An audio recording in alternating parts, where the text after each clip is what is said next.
रामकृष्ण हरी, स्वागत आहे प्रतीक्षाच रेसिपीमध्ये। आज आपण एका मिरचीपासून दोन प्रकारच्या वरण किंवा डाळ खिचडी तुम्ही काहीही बनवू शकता असं मी काहीतरी तुम्हाला दाखवते।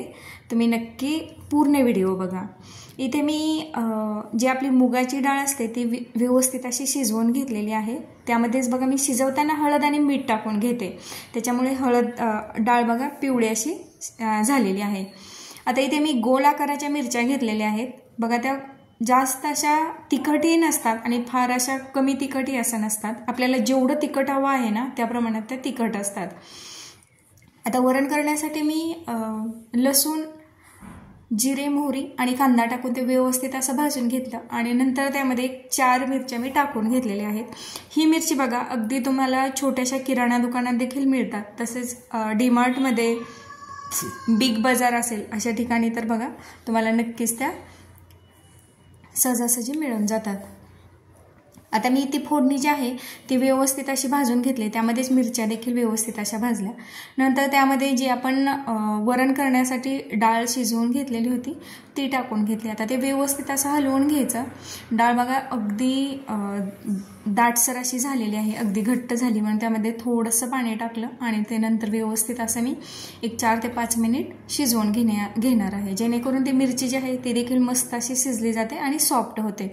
वरून जर अशी कोथिंबीर टाकली। आता इथे बघा आपलं मस्त असं वरण तयार झालेलं आहे। तुम्ही बघा ही डाळ खिचडी म्हणून देखील बघा मस्त असं तुम्ही टेस्टी खाऊ शकता।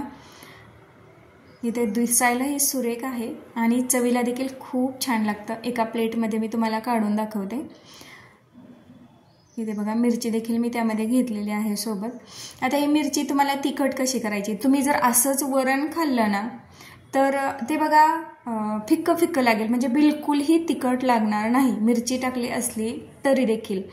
आणि जेव्हा आता बघा इथे मी तुम्हाला ती मिरची काढून दाखवते, ती बिलकुलही फुटली जात नाही। अगदी त्यामध्ये आपण वरणामध्ये टाकल्यानंतर फक्त त्याचा थोडासा फ्लेवर येतो, तिखट बिलकुल लागत नाही। ज्याप्रमाणे आपण लिंबू पिळतो, लिंबू पिळल्यानंतर जसं आपल्याला आंबटपणा लिंबाचा उतरतो तशा पद्धतीने मिरची त्यामध्ये अशी पिळली ना तर त्याला मस्त असा तिखटपणा येतो आहे ना। एका मिरचीची कमाल, एका मिरचीमध्ये 2 प्रकारचं वरण किंवा 2 प्रकारची तुम्ही डाळ खिचडी नक्की बनवू शकता। व्हिडिओ आवडल्यास लाईक, शेअर आणि कमेंट करायला विसरू नका। प्लीज सबस्क्राईब करा। धन्यवाद।